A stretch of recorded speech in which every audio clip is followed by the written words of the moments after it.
ہم سینہ چوڑا کر کے کہتے ہیں کہ ہمیں اہل حدیث ہیں، خالص قرآن و سنت ہمارے. خالص قرآن و سنت صرف مسلمانوں کے لیے، خالص قرآن و سنت غیر مسلموں کے لیے نہیں. کیا پاکستان میں جو نوجوان ہیں ان کو آپ تنظیمات جوائن کرنے کا مشورہ دیتے ہیں؟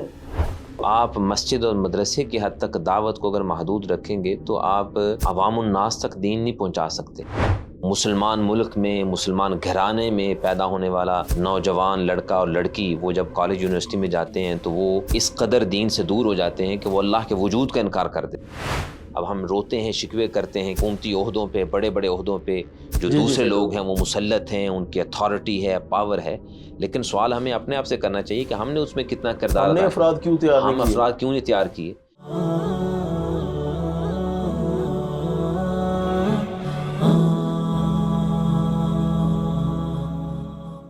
السلام علیکم ورحمۃ اللہ وبرکاتہ. ناظرین، نہج اسٹوڈیو کے پروگرام بزم علماء کی ایک نئی قسم میں ہوں حافظ خبیب. ناظرین، آج جو ہمارے ساتھ شخصیت موجود ہیں وہ عرصہ دراز سے یو کے کی ایک معروف مسجد جو پاکستانی کمیونٹی میں کافی زیادہ لوگ جانتے ہیں، ویسے تو کم لوگ مساجد کو جانتے ہیں جو یو کے میں ہے، تو گرین لینڈ کے نام سے ایک مسجد ہے جس کو اکثر وقتاً فوقتاً ہم بھی دیکھتے ہیں. اس کی خاص بات یہ ہے کہ ان کا ایک مسجد کے ساتھ ہی ایک اچھا میڈیا سینٹر بھی اٹیچ ہے. تو اس مسجد کے امام اور خطیب بھی ہیں ہماری مراد شیخ ذکاء اللہ سلیم صاحب حافظہ اللہ ہمارے ساتھ موجود ہیں. ہم ان سے انٹرویو کا آغاز کرتے ہیں اور جانتے ہیں ان کی دعوتی خدمات، ان کا علمی بیک گراؤنڈ اور کچھ خاندانی پس منظر وغیرہ. السلام علیکم ورحمۃ اللہ وبرکاتہ. وعلیکم السلام ورحمۃ اللہ کیا وبرکاتہ. شیخ ٹھیک ٹھاک ہیں؟ خیریت سے ہیں؟ طبیعت سے ٹھیک آپ ہے؟ سنائیں، خیریت سے ہیں؟ سب سے پہلے ہم آپ کا شکریہ ادا کرتے ہیں، آپ نے ہمیں پروگرام کے لیے وقت دیا. جزاکم اللہ خیر. آپ کا شکریہ کہ آپ تشریف لائے. جزاک اللہ شیخ. تو شیخ، سب سے پہلے اپنا فیملی بیک گراؤنڈ، آپ کا نام اور تھوڑا سا اس حوالے سے گائیڈ کریں. میرا مکمل نام ذکاء اللہ سلیم ہے. فیصل آباد سے تعلق ہے. جائے پیدائش وہ وا کینٹ وا فیکٹری. میرے والد صاحب مولانا رحمۃ اللہ عاصم رحمۃ اللہ علیہ، وہ وہاں لائق علی چوک مسجد، مشہور مسجد ہے جس میں آج کل غالباً سید عتیق الرحمان شاہ صاحب وہ جی خطیب ہیں. اس مسجد کے بانی بھی تھے میرے والد صاحب اور اس کے امام اور خطیب بھی تھے. تو وہیں میری پیدائش ہوئی. بچپن کے ابتدائی کچھ سال وہیں گزرے. تو اس کے بعد ہم 1986 میں یہاں فیصل آباد شفٹ ہو گئے. صحیح. ہاں، تو یہ کچھ ابتدائی بیک گراؤنڈ ہے. تو شیخ، جو آپ کے والد صاحب ہیں وہ عالم دین تھے؟ جی، میرے والد صاحب رحمۃ اللہ علیہ، ان کا نام رحمۃ اللہ تھا، اللہ تعالیٰ ان کو غریق رحمت فرمائے. وہ عالم دین تھے اور راول پنڈی میں جامع تدریس القرآن ایک مدرسہ ہوا کرتا تھا جامع سلفی اسلام آباد بننے سے پہلے. اسی جگہ پہ؟ نہیں، اسی کربو جو اس کو جامع سلفی تو اسلام آباد میں ہے. جی. اور یہ راول پنڈی میں تھا اور وہاں وہ تدریس کرتے تھے. اور جب وہ وہاں پڑھاتے تھے اس وقت شیخ الحدیث مولانا عبدالعزیز علوی حفظہ اللہ جو جامع سلفیہ کے شیخ الحدیث ہیں، وہ بھی ان کے ساتھ تھے. تو اس اعتبار سے دونوں ساتھی ہیں. اور وہ میرے والد صاحب رحمۃ اللہ علیہ وہ شاگرد تھے مولانا داود غزنوی رحمۃ اللہ علیہ کے اور مولانا عطاء اللہ حنیف رحمۃ اللہ علیہ کے. اور دارالحدیث راجووال جو ہے اس کے بالکل ابتدائی طلباء میں سے تھے مولانا یوسف صاحب راجوالوی رحمۃ اللہ علیہ. وہ میرے والد صاحب رحمہ اللہ سے بہت زیادہ شفقت کیا کرتے کیونکہ وہ ابتدائی طلباء. اور والد صاحب بتایا کرتے تھے کہ اس جامعہ کی ابتدا جب ہوئی تو بالکل جیسے یعنی آج سے کہہ لیں کہ 50-60 سال پہلے کی بات ہے، تو اس کی اینٹیں لگانا اور اس کا جو نا سارا کام اس میں وہ طلباء بھی شامل تھے. تو اس میں میرے والد صاحب رحمہ اللہ وہ بھی شامل تھے. شیخ، آپ نے ابھی جس طرح بتایا کہ آپ کے والد صاحب ماشاءاللہ عالم دین بھی تھے اور مدرس بھی تھے، تو آپ کی پھر تعلیم کا آغاز انہوں نے پھر کیسے کیا؟ جیسے میں نے بتایا کہ وہ امام اور خطیب تھے وہ لائق علی چوک مسجد میں. تو میں اور میرے بڑے بھائی میاں عطاء اللہ نعیم، ہم جو ہے وہ اسکول میں ہمیں انہوں نے داخل کروایا. صبح کے ٹائم اسکول جاتے تھے اور اسکول کے بعد اسی مسجد میں ایک قاری صاحب آیا کرتے تھے، حفظ کا شعبہ ہوتا تھا حفظ کی کلاس کے لیے. تو اس میں والد صاحب نے ہمیں داخل کروایا تھا. صحیح. تو وہاں میں اس تحفیظ کے حلقہ میں الحمدللہ قرآن مجید حفظ کرنا شروع کر دیا تھا. کتنی عمر میں؟ عمر 6 سال سے کم ہی ہوگی تقریباً. حفظ کرنا شروع کر دیا تھا الحمدللہ. تو والد صاحب کا شوق تھا شروع سے ہی. اس میں یہ ہے کہ ویسے بھی ان کو شوق تھا، اور میرے ساتھ تمام بہن بھائیوں میں سے خصوصی ان کی شفقت تھی، اللہ تعالیٰ ان کو غریق رحمت کرے۔ اور حقیقت ہے کہ ان کی محنتیں اور ان کی دعائیں، والد صاحب کی اور والدہ رحمہ اللہ دونوں کی، کہ ان سے اللہ تعالیٰ نے ان کی دعاؤں کو قبول کیا اور مجھے یہ توفیق عطا فرمائی دین کی تھوڑی بہت خدمت کرنے کی۔ تو اس وقت سے والد صاحب نے مجھے حفظ پہ لگا دیا تھا، تو جب تک ہم وہاں رہے وہاں تو حفظ کیا۔ مجھے یاد ہے کہ جب یہاں فیصل آباد ہم شفٹ ہوئے تو اس وقت تقریباً 1.25 پارہ جز اما، 30واں پارہ سارہ، اور سورہ مرسلات، سورۃ الانسان، سورۃ القیامہ، سورۃ مدثر پہ میرا سبق تھا، یہ مجھے یاد ہے جب یہاں شفٹ ہوئے۔ جب یہاں فیصل آباد میں ہم آئے تو یہاں جو ہے نا وہ ایسا کوئی خاطر، گھر کے قریب کوئی مسجد بھی نہیں تھی، اور کوئی کس ایسا ایریے میں آئے؟ یہیں فیصل آباد جڑاں والا روڈ پہ، اسی جگہ جی اسی، نہیں اس سے کچھ فاصلے پہ جگہ تھی۔ تو قریب کو مسجد نہیں تھی، والد صاحب نے اسکول میں تو داخل کروا دیا، لیکن اسکول میں یہاں کا ماحول بالکل مختلف تھا وہاں کے ماحول سے، تو اسکول میں میرا جی نہیں لگا بالکل ہی۔ تو والد صاحب نے اسکول میں جب داخل کروایا، اسکول میں ہم جاتے رہے یعنی نہ چاہتے ہوئے۔ تو ایک دن میں نے گھر سے یعنی اسکول سے واپس آ کے والد صاحب سے کہا کہ میں نے اسکول نہیں جانا۔ تو انہوں نے کہا کیوں نہیں جانا؟ میں نے کہا وہ اسکول کے جو ٹیچر ہیں وہ پڑھاتے تو کچھ ہے نہیں، اکٹھے بیٹھ جاتے ہیں، گپیں مارتے رہتے ہیں، اور جب جی چاہتا آ کے 2-4 ٹھڈے مارتے ہیں، گالیاں دیتے ہیں، یہی کچھ ہوتا ہے، تو کیا کرنا؟ تو والد صاحب نے کہا پھر آپ کیا کرنا چاہتے ہیں، کیا کرنا ہے؟ میں نے کہا میں نے جو حفظ شروع کیا تھا میں نے مکمل کرنا ہے، وہ کرنا چاہتا ہوں۔ تو انہوں نے کہا گھر کے قریب تو کوئی مسجد نہیں ہے کہ جہاں میں آپ کو بھیج سکوں، تو پھر آپ کو اس کے لیے مدرسے میں جانا پڑے گا۔ میں نے کہا ٹھیک ہے میں چلا جاتا ہوں۔ تو اس وقت میری عمر تقریباً 6.5 سال تھی، تو گھر کے قریب ہی مدرسہ تھا، مسجد ابو بکر پیپلز کالونی میں ہے، جس میں اب جو ہے وہ شیخ الحدیث حافظ مسعود عالم حافظ اللہ وہ خطیب ہیں۔ اس وقت اس کے خطیب مولانا عبدالرشید حجازی ہوا کرتے تھے، اور وہاں انہوں نے ہی حفظ کا شعبہ شروع کیا تھا۔ قاری محمد اسلم حافظ اللہ 36 چک جو ستیانہ بنگلہ کے قریب ہے، وہاں کے وہ رہنے والے تھے، تو انہیں وہ لے کر آئے تھے، تو حفظ کی کلاس شروع کی تھی۔ الحمدللہ وہاں سے اس مسجد ابوبکر سے جو حفظ کرنے والے طلباء ان میں سب سے پہلا میں ہوں الحمدللہ۔ تو 6.5 سال کی عمر تھی، والد صاحب نے وہاں بھیج دیا۔ گھر سے بہت زیادہ دور نہیں تھا، لیکن یہ کہ وہیں رہتے تھے ہفتہ بھر، اور جمعرات شام کو جو نا وہ والد صاحب لے آتے تھے گھر میں، جمعہ کی شام کو پھر واپس چلے جاتے تھے۔ تو الحمدللہ اللہ کی توفیق سے، اس کی خاص مہربانی سے 1.5 سال میں الحمدللہ میں نے حفظ مکمل کر لیا تھا۔ ماشاءاللہ، یعنی کہ 7.5 سال کی عمر تک آپ 8 سال کی، یعنی 8 سال کی، جی 8 سال کی عمر میں الحمدللہ مکمل کر لیا تھا۔ شیخ مجھے ایک چیز بتائیں کہ حفظ آپ کو کیا لگتا ہے کس عمر سے شروع کر دینا چاہیے؟ 6 سال 6.5 سال کی عمر سے آپ کا ایکسپیرینس ٹھیک رہا میرا یا ضبط کے حوالے سے خصوصاً؟ حفظ تو ہو ہی جاتا ہے، بچے ظاہر اس عمر میں سیکھنے کی عمر ہوتی ہے۔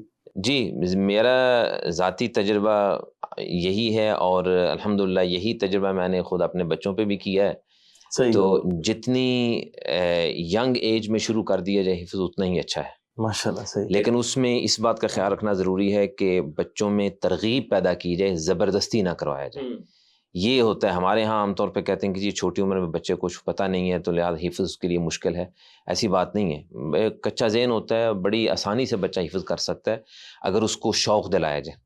میں جیسے میرا اپنا تجربہ ہے کہ والد صاحب رحمہ اللہ ان کا بہت زیادہ ان کی طرف ترغیب ہوتی تھی، وہ جو انعام دیا کرتے تھے اور بہت زیادہ انکریج کیا کرتے تھے۔ اب دیکھیں کہ 6.5-7 سال کا بچہ، میں نے جب بھی گھر میں آتا نا، جیسے میں نے بتایا کہ گھر کے قریب مسجد نہیں تھی جب ہم یہاں فیصل آباد شفٹ ہوئے، جو گھر میں آتا تھا جمعرات کو تو والد صاحب میری ڈیوٹی لگاتے کہ آپ جو ہے نا گھر میں نمازیں آپ نے کرانی ہیں، تو والدہ کو بہن بھائیوں کو اکٹھا کرتے تو مجھے آگے کرتے تھے نماز پڑھانے کے لیے، تو مغرب عشاء جی وہ ترغیب دلاتے تھے۔ اور پھر میرے جو استاد ہیں قاری اسلم صاحب، ان سے جا کے وہ پوچھتے رہتے تھے، اور وہ جب رپورٹ دیتے تو پھر اور زیادہ انکریج کرتے، اور پھر جب کبھی رشتہ داروں کا اکٹھ ہوتا تو اس میں بھی وہ انکریج کرتے۔ تو یہ ترغیب سے بہت زیادہ جو ہے نا آسان ہو جاتا ہے بچے کے لیے حفظ، اس بجائے اس کے کہ اس سے مارا جائے، پیٹا جائے، اسے جو ہے نا برا بھلا کہا جائے، یا بعض ہمارے اساتذہ ہوتے ہیں وہ بچوں کہتے ہیں کہ یہ کند ذہن پڑھ ہی نہیں سکتا، حالانکہ بچے شخصیت مستقبل، بالکل۔ تو یہ ترغیب اگر دلائی جائے بچے کو تو ینگ ایج میں بہت آسان ہوتا ہے حفظ کرنا۔ اور ضبط کے حوالے سے بھی جیسے آپ نے پوچھا، تو ضبط بھی ینگ ایج میں کیا جائے تو ضبط بھی زیادہ اسٹرانگ ہوتا ہے۔ مجھے یاد ہے جو والدین ہے اس کو توجہ دینی چاہیے، بالکل، والدین اور استاد کا بہت بڑا کردار ہے۔ ہمارے جو استاد تھے تو مجھے یاد ہے کہ جب میں حفظ کر رہا تھا اور مکمل کرنے کے قریب تھا تو روزانہ انہوں نے مجھے کہا کہ 2-3 پارے جو ہے نا منزل تم نے سنانی ہو. میں سنایا کرتا تھا. جب میں نے آخری سبق سنایا نا تو کچھ مجھے خوشی ہوئی کہ اب مکمل ہو گیا تو چلیں اب جو نا روزانہ اتنی منزل نہیں سنانی پڑے گی بچہ ہونے کی حیثیت سے. لیکن جس دن آخری سبق سنایا تو قاری صاحب نے کہہ دیا کل سے آپ کی منزل 5 پارے ہوگی. ماشاء اللہ، ٹھیک ہے نا. اور یہ شعبان کا مہینہ تھا جب میرا حفظ مکمل ہوا تو انہوں نے کہا جی اس رمضان میں آپ نے تراویح بھی پڑھانی ہے. وہ مسجد ابوبکر کے قریب ہی ایک کوئی نمازی تھے ان کے گھر میں انہوں نے میرا انتظام کر دیا اور پورا رمضان میں نے اکیلے وہاں پورا قرآن سنایا الحمدللہ. تو یہ ہے کہ یاد کرنا بھی آسان ہے ینگ ایج میں اور ضبط بھی جو ہے نا وہ اسٹرانگ ہوتا ہے. تو اس کے بعد بس معاملہ ہے کہ بچہ اس کو باقاعدگی سے پڑھتا رہے اس کی ریویژن ہوتی رہے تو الحمدللہ اسٹرانگ ہو جاتا ہے. تو بات ساری یہی ہے کہ ترغیب کی اور شوق دلانے کے بچے کو ینگ ایج سے ہی قرآن کی محبت اس کے دل میں ڈال دی جائے تو وہ یقیناً بچہ پڑھتا بھی رہے گا. اور یہ ایک تجربے اور مشاہدے کی بات ہے جن بچوں کو جو شوق کے ساتھ قرآن کے ساتھ جوڑا جاتا ہے وہ بچے عمر بھر قرآن کے ساتھ جڑے رہتے ہیں. ان کی منزل بھی اسٹرانگ ہوتی ہے ان کے تلفظ اور ضبط ہر لحاظ سے وہ مضبوط ہوتے ہیں الحمدللہ. شیخ آپ نے باقاعدہ دینی تعلیم کا آغاز حفظ کے بعد کر دیا تھا یا پھر آپ نے دنیاوی تعلیم کی طرف پھر؟ جی جیسے میں نے عرض کیا کہ وہ میں نے اسکول تو چھوڑ دیا تھا. جب حفظ مکمل کیا تو والد صاحب نے پوچھا کہ اب اسکول میں جانا ہے تو میں نے کہا نہیں میں نے اسکول میں نہیں جانا. انہوں نے کہا اب کیا کرنا ہے. میں نے کہا میں باقاعدہ تجوید کا کورس کرنا چاہتا ہوں. تو اس کے لیے انہوں نے ابتدائی طور پہ مجھے یہاں فیصل آباد جناح کالونی میں کلیہ دارالقرآن میں داخل کروایا. صحیح. وہاں اس وقت مولانا عبداللہ ویروالوی رحمہ اللہ وہ تھے. حافظ احمد اللہ صاحب شیخ الحدیث مولانا عبدالعزیز علوی حافظ اللہ کے والد گرامی وہاں وہ شیخ الحدیث تھے اور قاری یونس رحیمی صاحب اس وقت وہاں تجوید پڑھایا کرتے تھے. تو چند مہینے تو میں وہاں رہا. اس کے بعد والد صاحب کا بڑا قریبی تعلق تھا مولانا عتیق اللہ سلفی حافظ اللہ کے ساتھ جو ستیانہ بنگلہ کے. تو ان کے انکریج کرنے پہ والد صاحب نے جو نا مجھے دارالقرآن سے لیا. انہوں نے کہا کہ آپ کو ستیانہ بنگلہ بھیجنا ہے. تو پھر ستیانہ بنگلہ میں چلا گیا اور وہاں ہمارے استاد تھے قاری عبدالحمید خاکی. ابھی چند ماہ پہلے ان کی وفات ہوئی اللہ تعالیٰ ان کی مغفرت فرمائے. تو ان سے ہم نے 2 سال پھر تجوید پڑھی. تو اس طرح اور تجوید پڑھنے کے بعد جب تجوید مکمل کی تو والد صاحب نے پھر پوچھا کہ اب اسکول کی تعلیم. تو میں نے پھر انکار کیا کہ نہیں میں نہیں کرنا چاہتا. وہ یعنی اس قدر وہ جو ہے نا وہ اساتذہ کو جو رویہ جو ہے نا اس کا بہت بڑا اثر ہوتا ہے ذہن پہ جو ہے بالکل اس کا اتنا وہ ایسا اس کا اثر تھا. تو میں نے کہا کہ نہیں میں اسکول کی طرف تعلیم کی طرف جانا ہی نہیں ہے. تو انہوں نے کہا پھر کیا کرنا ہے. میں نے کہا درس نظامی میں کرنا چاہتا ہوں. تو ستیانہ بنگلہ میں درس نظامی کا نہیں تھا اس وقت انتظام. تو والد صاحب نے جامعہ سلفیہ کا سوچا اور پھر جو ہے نا دارالقرآن کا. اس سے پہلے ایک اور بات جو قابل ذکر ہے وہ یہ کہ جب میں نے حفظ مکمل کر لیا تھا ستیانہ بنگلہ جانے سے پہلے کی بات ہے جامعہ سلفیہ فیصل آباد میں سالانہ کانفرنس ہوئی تھی 3 دن کی. جس میں سعودی عرب سے کافی علماء آئے تھے. شیخ صالح بن حمید وہ بھی اس میں تھے اور اسی طرح رابطہ عالم اسلامی کے ڈائریکٹر تھے اس وقت شیخ وائل القبیسی وہ بھی آئے ہوئے تھے. اور حرم میں جو مدرس تھے شیخ عبدالوکیل ہاشمی وہ بھی تھے. تو یہ سب وہاں آئے ہوئے تھے. تو والد صاحب جو ہے نا وہ مجھے ساتھ لے کے گئے کانفرنس پہ اور انہوں نے شیخ یاسین ظفر صاحب ان کو بتایا میرے بارے میں کہ میرے بیٹے نے حفظ کیا ہے. تو وہ بڑے حیران ہوئے کہ اتنی ینگ ایج میں کیسے. تو انہوں نے کہا جی وہ خوشی سے انہوں نے کہا جی آئیں جو وائل قبیسی ہیں ان سے آپ کی ملاقات کرواتے ہیں. تو وہ اندر کمرے میں لے گئے. تو انہوں نے جا کے ان کو بتایا ہے کہ یہ 8 سال کا بچہ اس نے حفظ کیا ہوا. تو وہ حیران ہوئے کہ یہ کیسے. انہوں نے کہا کہ نہیں یہ نہیں ہو سکتا. انہوں نے کہا میں اس کا امتحان لوں گا. تو انہوں نے مجھے چند سوالات کیے. الحمدللہ میں نے وہ تلاوت سنائی ان کو. تو مجھے یاد ہے اس وقت انہوں نے اپنے جو نا وہ پاکٹ سے 500 روپیہ نکال کے مجھے انعام دیا اور ساتھ انہوں نے کہا کہ اس کو نا جامعہ ابوبکر کراچی میں بھیجیں وہاں کچھ سال یہ پڑھے اور وہاں سے اس کو مدینہ بھیج دیں. تو انہوں نے اپنے ہاتھ سے وہ تزکیہ جو نا وہ لکھ کے دیا اور پھر اس کے بعد وہ لکھ کے بھی دیا اور اس کے بعد وہاں جتنے دیگر علماء تھے شیخ صالح بن حمید اور عبدالوکیل ہاشمی اور دیگر ان سے دستخط بھی کروائے کہ سب کی توثیق ہو جائے. پھر انہوں نے کہا کہ یہ اس تزکیے کی بیس پہ جو ہے نا بچے کو جامعہ ابوبکر بھیجیں. اب میری 8 سال کی عمر تھی تو والد صاحب آپ جو ہے نا وہ سوچ میں پڑ گئے کہ بھی اس اکیلے کو کراچی کیسے بھیجیں. ہم فیصل آباد میں، اور ان دنوں میں کراچی کے حالات بھی اچھے نہیں تھے، وہ آئے روز خبریں آتی تھی اخبارات میں کہ وہاں وہ ٹارگٹ کلنگ ہو رہی ہے اور یہ اس طرح کے فسادات وہاں بہت تھے، تو ادھر کا تو نہیں بن سکا، تو لیکن وہ چاہتے تھے کہ میں اس لائن پہ چلوں آگے. تو جب میں نے حفظ تجوید کا کورس وہاں مکمل کیا ستیانہ بنگلہ سے، تو جیسے میں نے عرض کیا کہ درس نظامی کا وہاں انتظام نہیں تھا، تو والد صاحب نے ذکر کیا شیخ عتیق اللہ سلفی حافظ اللہ سے کہ بھی اس طرح میں چاہتا ہوں کہ بچے کو آگے پڑھایا جائے، تو درس نظامی کا انتظام آپ کے پاس نہیں ہے، تو آپ اس کو دارالقرآن میں بھیجیں یا جامعہ سلفیہ بھیجیں یا کراچی بھیجیں. ان سے مشورہ کیا کیا جائے. تو مولانا صاحب اللہ تعالیٰ ان کو صحت سلامتی والی، تندرستی والی لمبی زندگی عطا فرمائے، انہوں نے کہا جی ہم یہیں درس نظامی کا آغاز کرتے ہیں.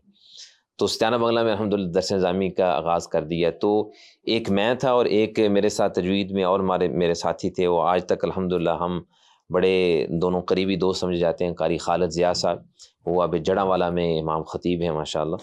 تو ہم دونوں کی وجہ سے درس نظامی کا انہوں نے آغاز وہاں کر دیا، اس لیے ستیانہ بنگلہ پھر ہم نے وہاں درس نظامی کیا. تو ستیانہ سے فارغ ہونے والی درس نظامی کی جو سب سے پہلی کلاس ہے، پہلا بیچ ہے 1997 میں، وہ ہم ہی ہیں الحمدللہ. شیخ کن اساتذہ سے آپ نے استفادہ کیا اور اس کے بعد فیورٹ شخصیت کون سی رہی آپ کی؟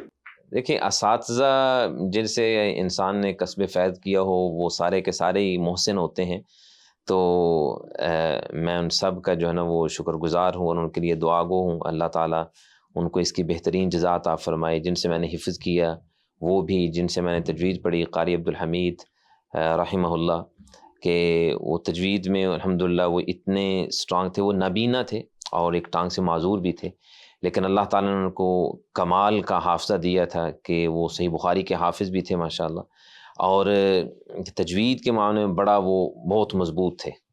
یعنی یہاں تک کہ جب ہم تجوید پڑھتے تھے ان کے پاس، تو انہوں نے ہم پہ لازمی کیا ہوا تھا کہ ایک چھوٹا وہ جو آئینہ شیشہ ہوتا ہے وہ اپنی پاکٹ میں رکھیں، اچھا. اور جب اپنا تلفظ درست کریں اور مخارج کو درست کریں تو وہ کہتے تھے کہ اپنے سامنے رکھیں اور دیکھیں.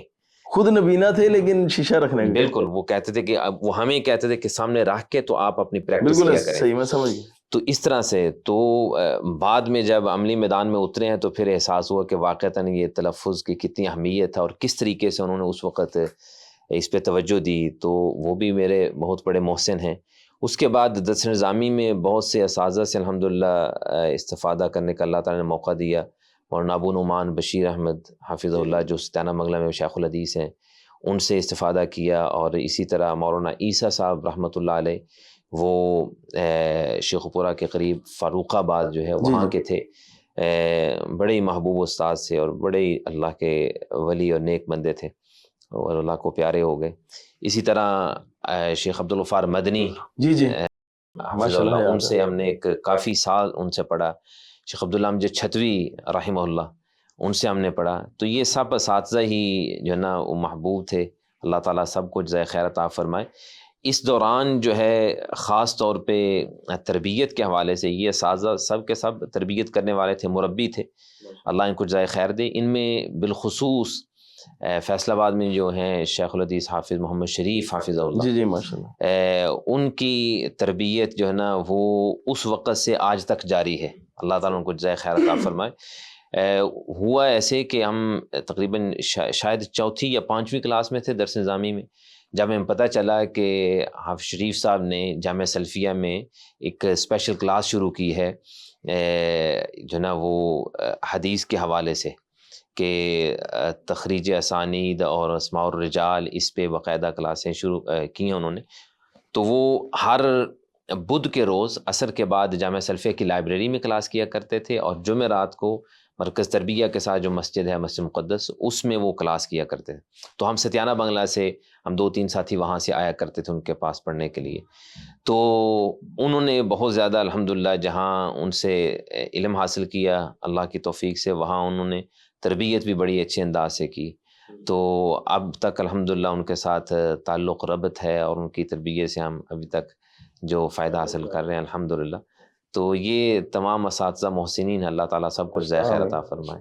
شیخ آپ نے جب عملی میدان میں قدم رکھا تو جب طلباء فراغت کے بعد یا وہ تدریس کی طرف جاتے ہیں زیادہ تر، جی، یا پھر وہ اس کی طرف دعوت و تبلیغ کی طرف جاتے ہیں، کچھ تنظیمات میں چلے جاتے ہیں، جی، کچھ جو ہے نا وہ تصنیفات کی طرف، آپ سوشل میڈیا تو ہوتا نہیں تھا جی جی. تو پھر کس میدان کی طرف گئے آپ اور کس کے کہنے پہ؟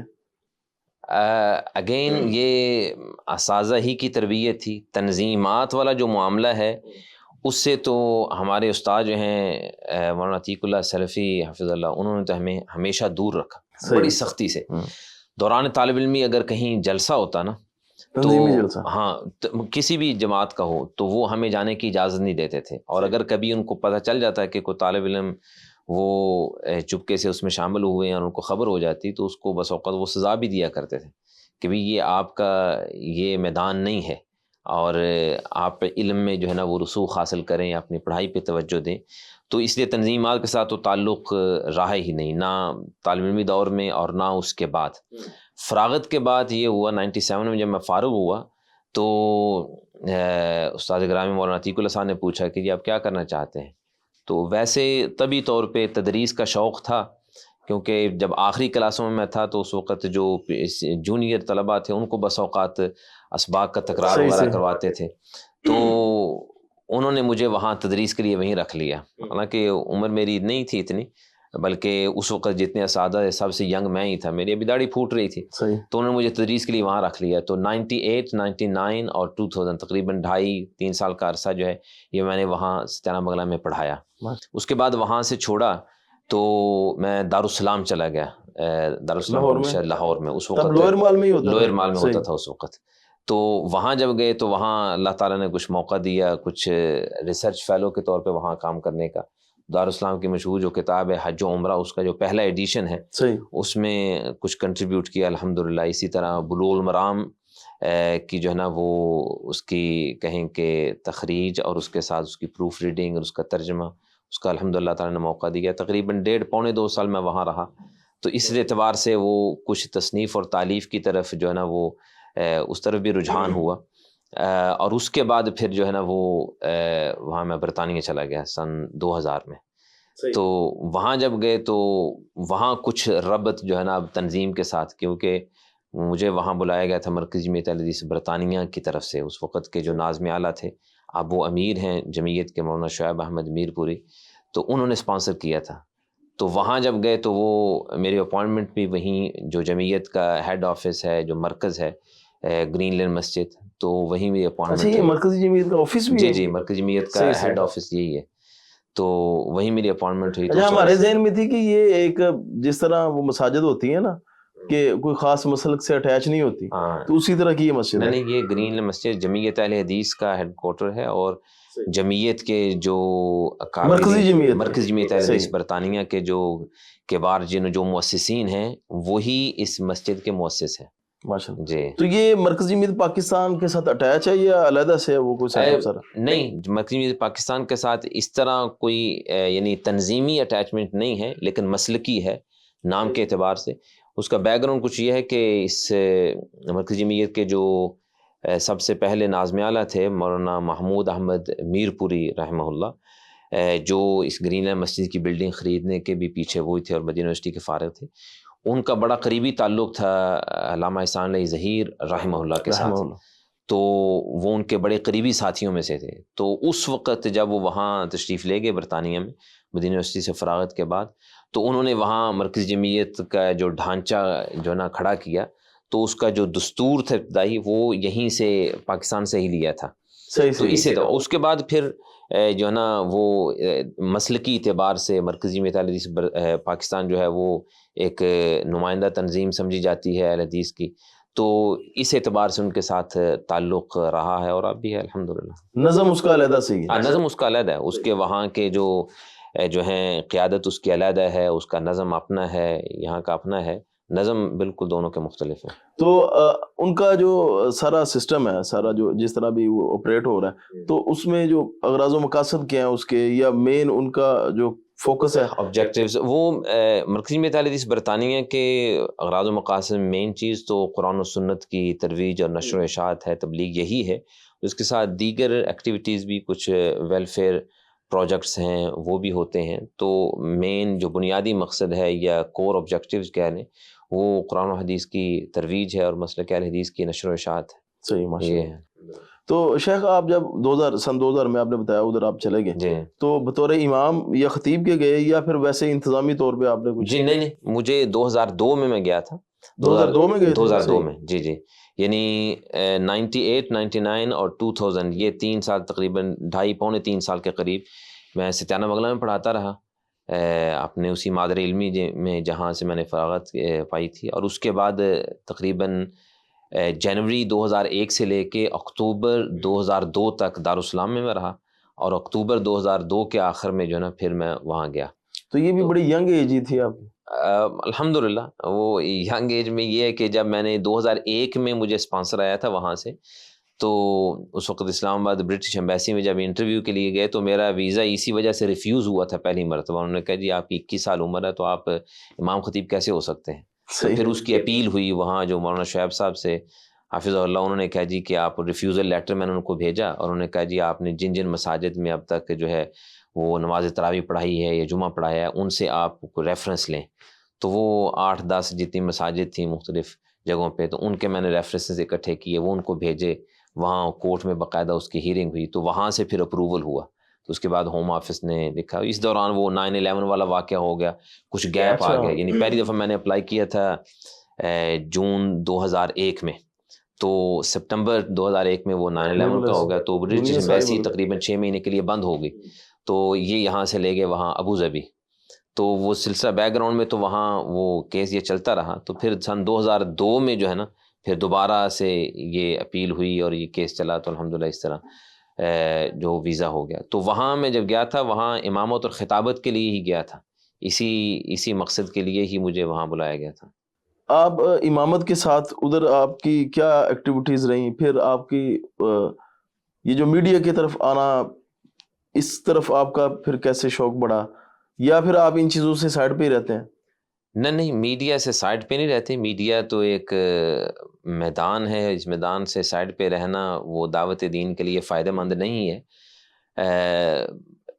ابتدائی طور پہ یعنی آج کہنے تقریباً آج سے 22 سال پہلے کی بات ہے جب میں گیا تھا, تو اس وقت امامت میری ذمہ داری تھی, اب بھی وہی ہے الحمدللہ, خطابت وہ بھی تھی. لیکن ابتدائی طور پہ شروع میں جب میں گیا تھا تو مجھے انگلش بالکل نہیں آتی تھی, تو خطبہ جمعہ کا جب وہ اردو اور کچھ عربی میں کر لیا کرتا تھا.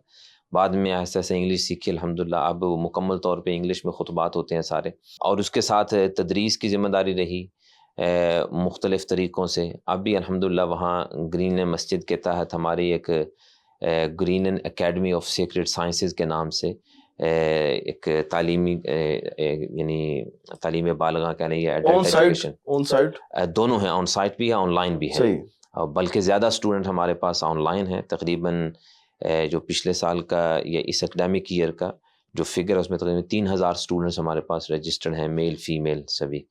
تو اس کے مختلف کورسز ہوتے ہیں, عقیدہ کے, حدیث کے, فقہ کے, اور اس طرح عالمیہ پروگرام ہے. وہ یہاں کے جو روایتی درس نظامی کا پروگرام اس سے تھوڑا سا مختلف ہوتا ہے, لیکن مختلف قسم کے کورسز چلتے رہتے ہیں. خواتین کے حوالے سے خاص طور پہ زیادہ اسٹوڈنٹس ہیں وہ خواتین ہیں, تو اس میں باقاعدہ جو ہے نا وہ قرآن مجید کی تعلیم کا بڑا بہترین نظام الحمدللہ. بالکل یعنی یہ ایڈلٹ ایجوکیشن میں خواتین کے لیے جس کو تعلیم بالغاہ کہتے ہیں, کہ وہ قاعدے سے لے کے وہ تجوید ایڈوانس لیول تک اور جزریہ لیول تک یہ الحمدللہ مختلف کورسز کروائے جاتے ہیں. عربی لینگویج کے کورس ہیں, ہمارے کچھ طلباء الحمدللہ وہاں سے ہمارے پاس پڑھتے رہے ہیں, وہ مدینہ یونیورسٹی میں بھی پڑھ رہے ہیں الحمدللہ. تو یہ اس طرح امامت خطابت کے ساتھ تدریس کا سلسلہ یہ بھی جاری رہا ہے, اور اب بھی الحمدللہ اس طرح چل رہا ہے. آپ کا جو میڈیا کا پروجیکٹ ہے وہ بھی کافی ماشاءاللہ اچھا, ہم دیکھتے رہتے ہیں کیونکہ ہم بھی میڈیا کی فیلڈ میں کام کر رہے ہیں. جی اس حوالے سے آپ کچھ ہمیں بتائیں جس سے ہم ہمارے لیے فائدہ مند ہو سکے. اس میں یہ ہے کہ میڈیا کا میدان ایک میں سمجھتا ہوں کہ اس دور میں دعوت کا ایک بہت بڑا ٹول ہے, بلکہ لازمی ٹول ہے. اس کے بغیر دعوت اس طرح مؤثر نہیں ہو سکتی جس طرح دعوت کی ضرورت ہے. اس کے لیے یہ ہے کہ تقریباً سن 2006 میں باقاعدہ ہم نے 6 یا 7 میں باقاعدہ ہم نے میڈیا کو استعمال کرنا شروع کیا. اس اعتبار سے بلکہ اس سے پہلے بھی کرتے تھے. مثال کے طور پہ جب میں وہاں گیا ہوں تو اس وقت یہ ہوتا تھا کہ ہمارے ہفتہ وار وہ ویڈیو لنک پہ شیخ عبداللہ ناصر رحمانی حفظ اللہ ان کے ساتھ ان کا خطاب ہوا کرتا تھا، اور اسی طرح کچھ سعودی عرب سے کویت سے کچھ علماء ان کے باقاعدہ پروگرام ہوا کرتے ویڈیو لنک کے ذریعے. مسجد میں ہم نے وہ پروجیکٹر لگایا ہوا تھا اور وہاں سے ان کے باقاعدہ ویڈیو لنک پہ ان کے خطابات ہوتے تھے. اس کے بعد 2006-07 میں ہم نے اس وقت جو ہوتا تھا پال ٹاک، تو اس پہ اکاؤنٹ بنایا اور اپنے جو دروس وغیرہ ہوتے تھے مسجد میں جو درس ہو رہا ہے یا جمعے کا خطبہ ہو رہا ہے اس کو لائیو پال ٹاک پہ بھی کر رہے ہیں. اس کے بعد اس کو پھر ہم نے ایک ذیلی اس کا شعبہ بنایا ریڈ برک میڈیا کے نام سے. تو اس میں پھر وہاں جتنے بھی کانفرنسز دروس جو بھی ہوتے ہیں ان کی باقاعدہ ریکارڈنگ ہوتی رہتی تھی، اور اس کی سی ڈیز یعنی وہ ہزاروں کے اعتبار سے سی ڈیز کی جو نا وہ سی ڈی رائٹر اس وقت ہوتے تھے وہ نشر کیا کرتے تھے جی. تو اس کے بعد پھر جب سیریز کا دور ختم ہوتا گیا تو ہم نے پھر یوٹیوب اور سوشل میڈیا تقریباً سبھی پیج، فیس بک ہے، ٹویٹر ہے، انسٹاگرام ہے، اور اب کچھ ٹک ٹاک پہ بھی ہے، یہ بھی بہت بڑی ضرورت ہے. تو یقیناً ایسے جو سوشل میڈیا چینلز ہیں ان میں فساد بھی بہت ہے، لیکن میدان کو خالی چھوڑ دینا بھی عقل مندی نہیں. کاز کے میلے کی طرح بالکل، تو اس سے فائدہ اٹھانا ضروری ہے. تو اب یہ کیا پچھلے چند سال پہلے الحمدللہ تقریباً 2019 میں الحمدللہ مسجد میں ہی ہم نے مکمل ایک اسٹوڈیو جو ہے وہ بنایا ہے، ڈیولپ کیا ہے. اس کی اچھی خاصی ٹیم ہے، اس کی میڈیا ٹیم ہے. اور میڈیا ٹیم یعنی ہمارا اس وقت یہاں سسٹم یہ ہے کہ وہاں مختلف شعبہ جات ہیں اور ان کے ہیڈز ہیں، ان کے ذمہ داران ہیں. میڈیا ڈپارٹمنٹ ہے، مارکیٹنگ ڈپارٹمنٹ ہے، فنڈ ریزنگ ڈپارٹمنٹ ہے، ایجوکیشن ہے، دعویٰ ہے. دعویٰ میں پھر مختلف شعبے ہیں، دعویٰ ٹو مسلم، دعویٰ ٹو نان مسلمس. دعویٰ ٹو نان مسلمس کا شعبہ ہے اسلام وائز کے نام سے، نان مسلم میں دعویٰ کا کام، اور پھر جو نیو مسلمز ہیں ان کی تعلیم و تربیت کا انتظام. اور اسی طرح دعوت کا ایک اور فیلڈ ہے کہ یونیورسٹیز میں جو ہے وہ تعلیم اور دعوت کا اہتمام. تو اس کے لیے کہ باقاعدہ الحمدللہ ہماری گرین لینڈ مسجد کی طرف سے برمنگھم یونیورسٹی میں اور دیگر یونیورسٹیز میں جو جمعہ کے لیے خطیب جو ہیں وہ فراہم کیے جاتے ہیں الحمدللہ، اور پھر ٹائم ٹو ٹائم وہاں پروگرام کیے جاتے ہیں. سال میں 1 یا 2 مرتبہ یونیورسٹیز میں اسلام اویئرنیس جو ہے نا وہ ایونٹ ہوتے ہیں، اس میں پارٹیسپیشن ہوتی ہے. پھر آن لائن ریگولر کلاسز ہوتی ہیں یونیورسٹی اسٹوڈنٹس کے لیے عقیدہ پہ اور اسی طرح دوسرے سبجیکٹ پہ، فقہ پہ اور دوسرے سبجیکٹس پہ. اور اس کے ساتھ ہی ہم نے کچھ عرصہ پہلے ایک سروس متعارف کروائی تھی ڈاؤٹ لائنز کے نام سے. جو یونیورسٹی کے طلبہ ہیں ان میں بہت زیادہ الحاد بڑی تیزی سے پھیل رہا ہے، اسلام کے بارے میں شکوک و شبہات ہیں، تو وہ ایک سروس متعارف کروائی تھی. وہ بھی الحمدللہ بڑی ایکٹیولی کام کر رہی ہے کہ اگر کسی کو کوئی سوال ہو اسلام کے بارے میں، کوئی شک شبہ ہو، وہ واٹس ایپ پہ میسج کریں یا فون کر لیں یا ای میل بھیجیں، تو ہم ان کو الحمدللہ کوشش کرتے ہیں تسلی بخش ان کو جواب دیں. تو یہ الحمدللہ یہ اس اعتبار سے اس کے رزلٹس کیا آپ کو مل رہے ہیں؟ میڈیا کا جو آپ نے سارا ادارہ بنایا ہے جی تو میں سمجھتا ہوں کہ یہ بہت منظم ادارہ ہے جو عرصہ تقریباً 20 سال سے کام کر رہا ہے، 20-22 سال تو ہونے والے ہیں. جی تو آپ اس کے کیا رزلٹس دیکھ رہے ہیں؟ ریزلٹس اس کے بہت اچھے ہیں الحمدللہ. جیسے میں نے عرض کیا کہ میدان سوشل میڈیا کا بہت وسیع خصوصاً میدان اگر دیکھا جائے غیر مسلموں کے حوالے سے، جی کیونکہ آپ ایسی کمیونٹی میں رہتے ہیں جو جہاں پہ زیادہ تر غیر مسلم ہیں، جی تو ان کو دعوت اسے بالکل دعوتی اعتبار سے اور جنرلی اسلام کا جو پازیٹیو امیج ہے اس کے اعتبار سے یہ بہت بڑا ٹول ہے. الحمدللہ اس کے بڑے اچھے فوائد، بڑے اچھے اس کے رزلٹس ہیں.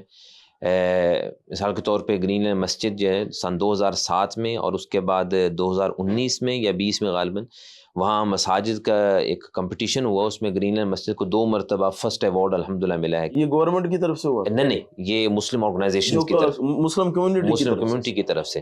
وہاں کے معروف ٹی وی چینل ہے اسلام چینل کے نام سے، تو وہاں انہوں نے جتنی مسلم کمیونٹی ہے تمام مسالے کے لوگ ان کی جو ہے نا ان کی ووٹنگ کروائی گئی، تو گرین لینڈ مسجد کو بیسٹ ایوارڈ ملا.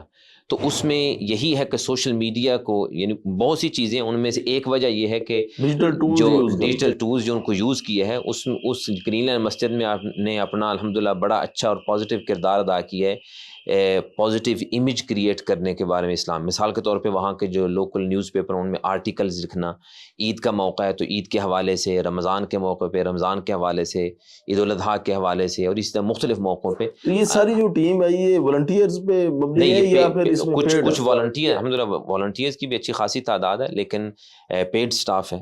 پیڈ سٹاف الحمدللہ فل ٹائم جو ہے تقریباً 30 سے زیادہ سٹاف ممبرز ہیں مختلف ڈپارٹمنٹس میں الحمدللہ. غیر مسلموں کو دعوت کے حوالے سے، یا یہ جو میڈیا کا پروجیکٹ ہے، یا اس طرح کے آپ کو جو دوسرے دعوتی سیٹ اپ ہیں، اس میں گورنمنٹ کی طرف سے کیا فیڈ بیک آتا ہے آپ کے لیے؟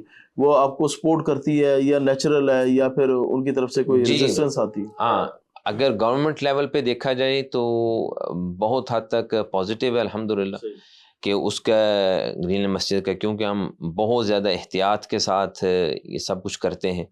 ہماری جو جیسے میں نے عرض کیا کہ وہ ٹیم ہیں مختلف ڈپارٹمنٹ میں، وہ اس کا ریویو کرتے ہیں کوئی بھی چیز پبلش کرنے سے پہلے، میڈیا پہ لانے سے پہلے. تو اس کا بڑا پازیٹیو الحمدللہ اس کا امپیکٹ ہے. لیکن بس اوقات وہ بیک لیش بھی ہوتا ہے، کیونکہ وہاں کے کچھ ریسسٹ پارٹیز ہیں، ان کی طرف سے وہ آپ جو بھی چاہیں جتنا مرضی پازیٹیو انداز میں پیش کریں، جو اسلام کے دشمن ہے وہ دشمنی رہیں گے. ان کے لیے ہم دعا کرتے ہیں اور کوشش کرتے ہیں کہ ان کو اسلام کی پازیٹیو امیج جو ہے ان کے سامنے پیش کی جائے. تو اوورآل الحمدللہ اس کے نتائج جو ہیں وہ بہت اچھے ہیں الحمدللہ. کہ آپ ایک تنظیمی دعوت پہ ہی آپ برطانیہ گئے، آپ پاکستان میں بھی پڑھتے رہے ہیں، ابھی بھی آپ آتے ہیں، تنظیمات سے آپ ملتے ہیں. کیا پاکستان میں جو نوجوان ہیں ان کو آپ تنظیمات جوائن کرنے کا مشورہ دیتے ہیں، یا اس حوالے سے کیا فوائد اور کیا نقصانات ہیں؟ دیکھیں، وہاں برطانیہ میں اگر کچھ تقابل کیا جائے تو برطانیہ میں تو یہ ہے کہ ہم لوگوں کو انکریج کرتے ہیں کہ وہ مرکز جمعیت کی ممبرشپ لیں اور اس کے ساتھ شامل ہوں. اس کی وجہ یہ ہے کہ الحمدللہ وہاں مسلک اہل حدیث کی نمائندہ تنظیم جمعیت اہل حدیث ہی ہے اور کوئی نہیں ہے، تو اس لیے ہم وہاں لوگوں کو انکریج کرتے ہیں. لیکن یہاں صورتحال پاکستان میں مختلف ہے. جتنا میں نے دیکھا ہے کہ یہاں انفارچونیٹلی کلیش بہت زیادہ ہے، اور اس میں یہاں تک کلیش جاتا ہے کہ ذاتیات پہ لوگ اتر آتے ہیں. وہ قرآن و سنت کی دعوت کا جو ہے دعویٰ کرنے والے اور حاملین کتاب و سنت کے علمبردار جو ہیں وہ ایک دوسرے پہ اس طرح کیچڑ اچھالتے ہیں کہ سن کے، دیکھ کے، پڑھ کے جو ہے نا وہ بہت زیادہ شرم آتی ہے. تو اس صورتحال میں تو ہم یعنی پرسنلی میں تو کسی کو مشورہ نہیں دوں گا کہ کسی تنظیم کے ساتھ وہ اٹیچ ہو. کسی جماعت کے ساتھ مل کے اپنا پازیٹیو کردار ادا کر سکتے ہیں تو کریں، اگر نہیں، وہ سمجھتے ہیں کہ ہماری کوئی سنوائی نہیں ہے، کوئی فرق نہیں پڑ رہا، کوئی اثر نہیں ہوتا اس کا، تو آپ علیحدہ سے کام کریں. الحمدللہ بہت سارے ادارے اپنے طور پہ کام کر رہے ہیں اللہ کی توفیق سے، علماء انفرادی طور پہ کام کر رہے ہیں، اور بلکہ اکثر علماء نے اور اداروں نے خود تنظیمات سے ہٹ کے بہتر کام کیا ہے. تو اس طرح سے کر رہے ہیں الحمدللہ. تو آپ اس انداز سے کریں بجائے اس کے کہ کسی ایک جماعت کے ساتھ منسلک ہو جائیں اور پھر آپ کا دین ایمان وہی تنظیم اور جماعت بن کے رہ جائے، اور اپنے سوا کسی کو آپ جو ہے نا نہ اہل حدیث سمجھیں، نہ اپنے سوا کسی کو مسلمان سمجھیں، اور کیچڑ اچھالیں دوسروں پہ اور بزرگوں کی پگڑیاں اچھالیں. یہ بہت غلط طریقہ ہے. ہر جگہ پہ کام کرنے کے کچھ فوائد ہوتے ہیں، کچھ نقصانات بھی ہوتے ہیں، کچھ چیلنجز بھی ہوتے ہیں. جی، تو اگر موازنہ کیا جائے یا تقابل کیا جائے یا پاکستان کے ساتھ آپ کی گرین لینڈ مسجد کا، تو کیا چیلنجز ہیں ادھر کے؟ دیکھیں، چیلنجز ہر جگہ پہ ہوتے ہیں، یہاں بھی ہیں وہاں بھی ہیں. کچھ چیلنجز یہاں ہیں وہاں نہیں ہیں. میں آپ کو اس کی چھوٹی سی مثال دیتا ہوں. میرے اس وزٹ میں پاکستان کے مجھے موقع ملا ہے کچھ اداروں کا وزٹ کرنے کا. ان میں جو لاہور میں حقوق الناس ہیں، جی ان کا عبدالوارث گل صاحب باقاعدہ ان کے ادارے کا وزٹ اس دفعہ کیا اور ان سے کچھ معلومات لی کہ غیر مسلم میں دعوت میں جو کر رہے ہیں اس میں ان کو کیا چیلنجز ہیں. تو مجھے یہ فیل نہیں ہوا بلکہ یہ حقیقت ہے کہ ان کو یہاں چیلنجز زیادہ ہیں غیر مسلم میں دعوت کا کام کرنے کے حوالے سے. ہمیں الحمدللہ وہاں وہ چیلنجز نہیں. مثال کے طور پہ کوئی غیر مسلم اسلام میں اگر داخل ہوتا ہے، مسلمان ہوتا ہے، تو اس کی اپنی چوائس ہے. ہمیں حکومت کی طرف سے کبھی کوئی ایسا پریشر نہیں ہوا کہ آپ اتنے لوگوں کو کیوں مسلمان کر رہے ہیں اور جبراً مسلمان کر رہے ہیں اور یہ ہے وہ. ہر کسی کا اپنی چوائس ہے. اور ویسے بھی ہم جب جو ہے کوئی کلمہ پڑھتا ہے مسلمان ہوتا ہے ہم اسے پوچھتے ہیں, باقاعدہ اسے پوچھتے ہیں کہ آپ کو کسی نے مجبور تو نہیں کیا, آپ اپنی خوشی سے کر رہے ہیں. چند سوالات ہم ان سے کرتے ہیں کہ آپ نے اسلام کے بارے میں کیا پڑھا, کیا آپ نے سنا, کیا آپ اسلام کے بارے میں جانتے ہیں, یہ میک شور کرنے کے لیے کہ وہ اپنی خوشی سے اسلام قبول کر رہے ہیں. جب وہ کرتے ہیں تو الحمدللہ کبھی آج تک ایسے نہیں ہوا کہ گورنمنٹ کے کسی ادارے نے کہا ہو کہ جی آپ نے جبراً اس کو اسلام قبول کروایا, آپ یہ کیا وہ کیا. یہاں تو انفارچونیٹلی اس طرح کے کیسز چل رہے ہیں عدالتوں میں بالکل کہ جی وہ جبراً مسلمان کیا جا رہا ہے. اور پھر جو ہے نا جو نو مسلم ہیں ان کی تعلیم اور تربیت کا یہاں کوئی انتظام خاص نہیں ہے, یہ اللہ تعالیٰ نے یا ان گنجائش کی سیکورٹی کا انتظام نہیں ہے. سیکورٹی کا انتظام نہیں ہے. تو الحمدللہ ہمیں اس طرح کے کوئی چیلنج تو ہے, مطلب ان کی تعلیم اور تربیت کے حوالے سے ہے, لیکن ایسے اس طرح کا چیلنج نہیں ہے جس طرح میں نے یہاں دیکھا ہے. اور اس کے علاوہ باقی دعوتی میدان میں بھی جیسے میں نے عرض کیا کہ مسلمانوں کے اندر دعوتی اعتبار سے یہاں چیلنج ہے کہ وہ لوگوں کی ذہن سازی اور تنظیمات کے ساتھ لوگوں کی جو وابستگی ایسی ہے کہ وہ سمجھتے ہیں کہ ہمارا دین ایمان یہی ایک جماعت اور یہی تنظیم ہے. الحمدللہ ایسی کی ایسی عنصریت وہاں نہیں ہے. تو اوپن مائنڈڈ لوگ ہیں الحمدللہ. تو دین کی قرآن و سنت کی خالص دعوت ان کو دی جائے تو لوگ اس کو ایکسیپٹ کرتے ہیں الحمدللہ. اس کے علاوہ البتہ یہ کچھ اور چیلنجز وہاں ہیں یہاں نہیں ہیں.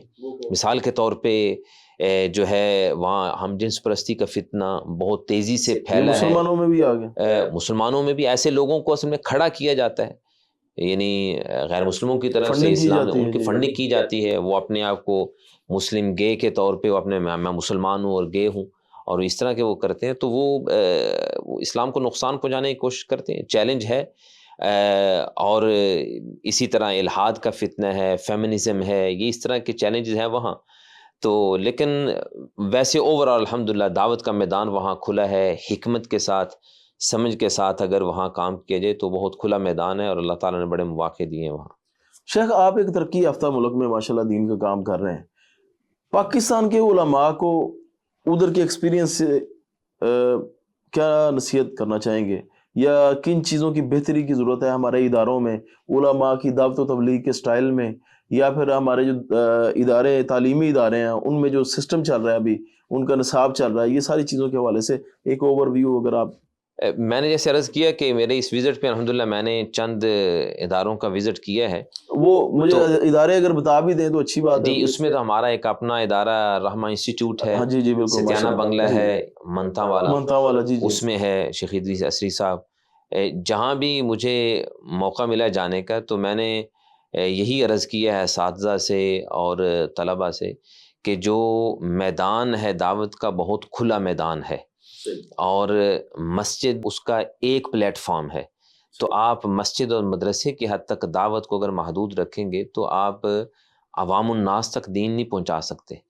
اور اس میں خاص طور پہ میں سمجھتا ہوں کہ جو سکولز, کالجز اور یونیورسٹیز کا میدان ہے بہت کھلا میدان ہے, اور خاص طور پہ اہل حدیث علماء اور طلباء کی یہ ذمہ داری ہے کہ اس میدان میں جو خلا ہے اس کو پر کریں, اور اس کو پر کرنے کے لیے وہ عملی طور پہ اس میدان میں اتریں اور مسلح ہو کر اتریں اور اس خلا کو پر کریں. یعنی بہت تیزی کے ساتھ الحاد, ایتھیزم یہاں پھیل رہا ہے یونیورسٹیز میں, کالج میں. اب کتنے تعجب کی بات ہے کہ مسلمان ملک میں مسلمان گھرانے میں پیدا ہونے والا نوجوان لڑکا اور لڑکی وہ جب کالج یونیورسٹی میں جاتے ہیں تو وہ اس قدر دین سے دور ہو جاتے ہیں کہ وہ اللہ کے وجود کا انکار کر دیتے ہیں. یہ کتنی بد نصیبی ہے.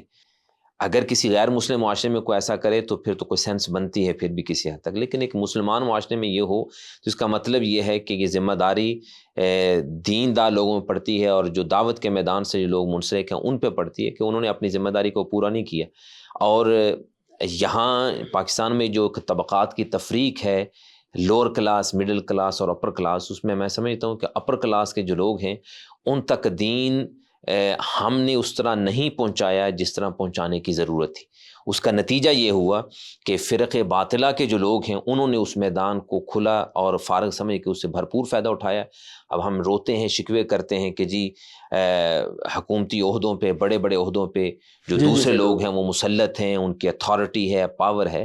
لیکن سوال ہمیں اپنے آپ سے کرنا چاہیے کہ ہم نے اس میں کتنا کردار ادا کیا، ہم افراد کیوں نہیں تیار کیے. ٹھیک ہے، ہم نے مساجد میں، مدارس سے ہم نے واعظین تیار کر لیے، جلسے کرنے والے تیار کر لیے. وہ بھی ایک میدان ہے، اس میں کوئی شک نہیں، میں کہ اس کو تحقیر نہیں کر رہا. وہ ایک میدان ہے عوام الناس کی، جیسے دیہاتی طبقہ ہے ان کی ایک ضرورت ہے، درجات ہیں تو ظاہر ہے ہر درجے میں ہمیں بالکل ہر درجے میں. اور پھر اسی طرح یہ پچھلے ہفتے ہمارے شیخ حافظ محمد شریف حافظ اللہ، انہوں نے پروگرام رکھا تھا یہاں فیصل آباد کی جو جمعیت کے جو ہے اراکین ان کو بلایا تھا اور کچھ اور لوگ تھے، ان کو دعوت دی تھی. اور مجھے انہوں نے حکم دیا تھا کہ غیر مسلموں میں دعوت کے حوالے سے ہمارے علماء کو بتائیں کہ کتنی اہم ہے. میں نے وہاں گزارش کی تھی کہ علماء ان کا فرض بنتا ہے کہ وہ اس میدان میں بھی اتریں، اور ان کے اندر یہ شعور ہونا چاہیے کہ غیر مسلموں کو اسلام کی دعوت دینا یہ بھی ہمارا فرض ہے. اور خاص طور پہ جو لوگ اپنے آپ کو اہل حدیث کہتے ہیں، ٹھیک ہے نا، ہم سینہ چوڑا کر کے کہتے ہیں کہ ہم اہل حدیث ہیں، خالص قرآن و سنت ہمارے. خالص قرآن و سنت صرف مسلمانوں کے لیے، خالص قرآن و سنت غیر مسلموں کے لیے نہیں. اگر آپ دعویٰ کرتے ہیں کہ قرآن و سنت ہمارے پاس ہے، ہم اس کے صحیح عاملین ہیں، تو پھر غیر مسلموں کو اسلام کی دعوت دینا بھی سب سے بڑا فرض ہمارا ہے. اور ہم نے اس فرض کو کس حد تک ادا کیا ہے، اللہ کے ہاں ہم جواب دے ہوں گے، ہم سے پوچھا جائے گا. اور ہمارے ہاں ایسے ادارے کیوں نہیں ہیں، اور مدارس سے ایسے طلباء کیوں تیار نہیں کیے جاتے. میں نے عبدالوارث گل صاحب سے بھی گزارش کی تھی کہ جو مدارس میں جو ذہین فتین طلباء ہیں، آپ ان کو اپنے پاس لے کے ان کو ٹرین کریں. ان کے پاس ماشاءاللہ وہ خاور رشید بٹ صاحب ہیں، اللہ تعالیٰ ان کو جزائے خیر دے. تو اللہ تعالیٰ نے ان کو بڑی صلاحیت دی ہے، اللہ تعالیٰ ان کو مزید توفیق عطا فرمائے کہ وہ ان طلباء کو ٹرین کریں. ایک آدمی کی جو درس نظامی کے سسٹم سے گزرا ہے، جس کو عربی لینگویج پہ، عربی زبان پہ عبور ہے، قرآن حدیث سے اچھی طرح واقف ہے، فقہ اس نے پڑھی ہوئی ہے، اب وہ اگر اس میدان میں اترے گا تو وہ مکمل طور پہ مسلح ہو کے اترے گا، اور اس میں بہت کم چانسز ہوں گے کہ کوئی اس کے ذہن میں شکوک و شبہات پیدا کرے، اس کو گمراہ کرے. لیکن دوسری طرف ہوتا یہ ہے کہ جو پڑھے ہوئے نہیں ہوتے وہ اس میدان میں اترنے کی کوشش کرتے ہیں، وہ بجائے دوسروں کے اسلام کی طرف لانے کے وہ خود غیر مسلموں کی طرف چلے جاتے ہیں، وہ دین سے دور ہو جاتے ہیں. اور یہی انفارچونیٹلی معاملہ ہے. میرا جو تھوڑا بہت تجزیہ ہے اسکولز اور کالجز اور یونیورسٹیز کے حوالے سے کہ ہمارے مدارس کے فارغین جو مکمل ٹرین نہیں ہیں اور ان کے پاس علم میں رسوخ نہیں ہے، وہ اس میدان میں اترے ہیں تو وہ کمپرومائز انہوں نے کیا بہت سی چیزوں پہ. ان کے اپنے جو لباس میں ان کا رنگ نظر آنا شروع ہو گیا، اعتبار سے، بول چال میں، لباس میں، ان کے نظریات میں، ان کی ذہنیت میں، ان کا مائنڈ سیٹ چینج ہو گیا.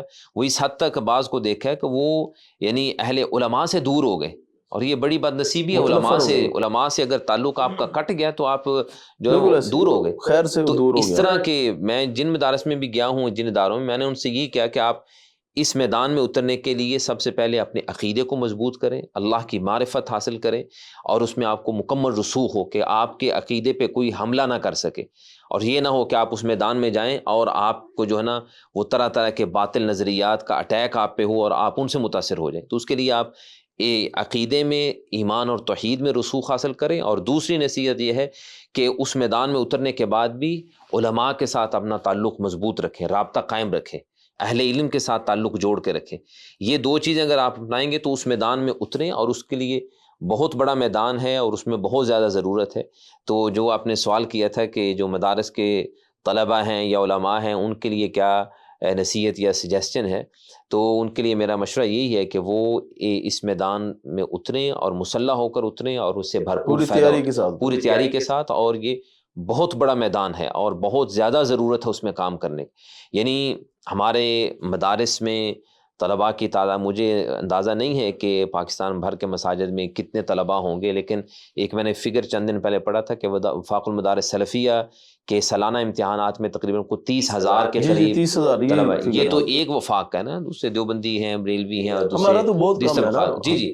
تو اس طرح کے اگر یعنی آپ یہ کہہ سکتے ہیں لاکھوں کی تعداد میں طلباء مدارس میں ہیں، لیکن ادھر لاکھوں میں ہیں تو سکولز اور کالج یونیورسٹی میں کروڑوں کی تعداد میں. تو وہاں ضرورت آپ دیکھیں کہ وہاں دعات کی زیادہ ضرورت ہے.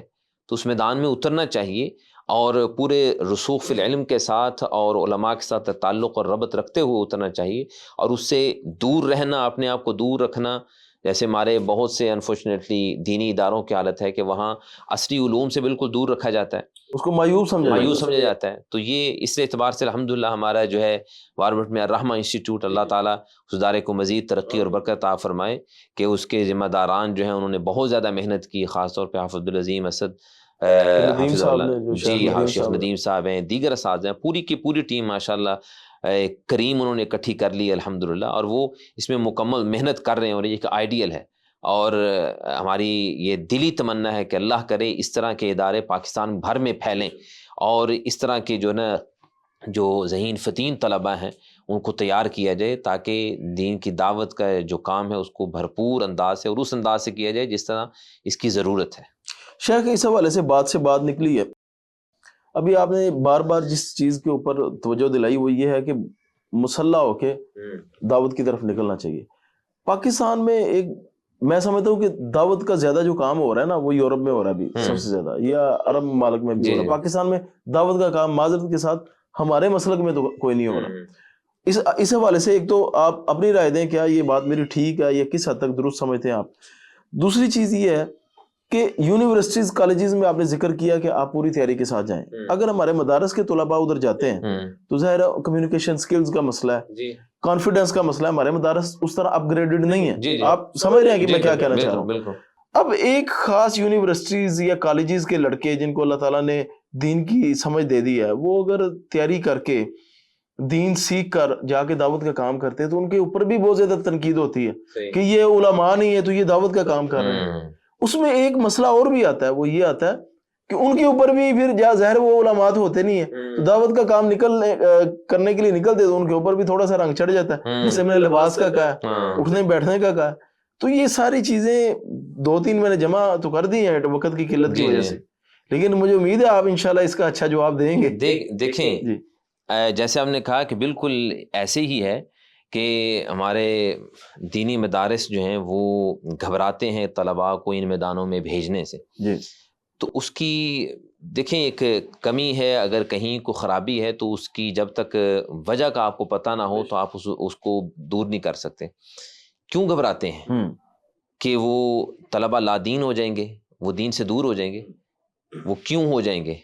اس میں آپ کو مدارس کو اپنے آپ سے سوال کرنا چاہیے. اس کا مطلب ہے کہ آپ کے اپنے تعلیمی نظام میں کمزوری ہے پھر، کہ ایک طالب علم اگر آپ کے پاس 8 سال پڑھا ہے، 8 سال کو معمولی عرصہ نہیں ہے، 8 سال کا عرصہ زندگی کا ایک گولڈن حصہ جو ہے نا وہ ادھر دے رہا ہے. وہ 8 سال پڑھنے کے بعد بھی اگر اس قابل نہیں اور آپ کو اس پہ اپنے طالب علم پہ اعتماد نہیں ہے کہ وہ کسی میدان میں جائے گا اور وہ ڈگمگا جائے گا، اس کا مطلب ہے کہ کمزوری آپ کے سسٹم میں. آپ اپنے سسٹم کو بہتر کریں، اس کمزوری کو دور کریں. اور جیسے میں نے عرض کیا کہ عصری علوم سے دور رکھنا، سیکولر ایجوکیشن سے ان کو دور رکھنا، یہ فائدہ مند چیز نہیں ہے. ٹھیک ہے، یہ نقصان دہ ہے.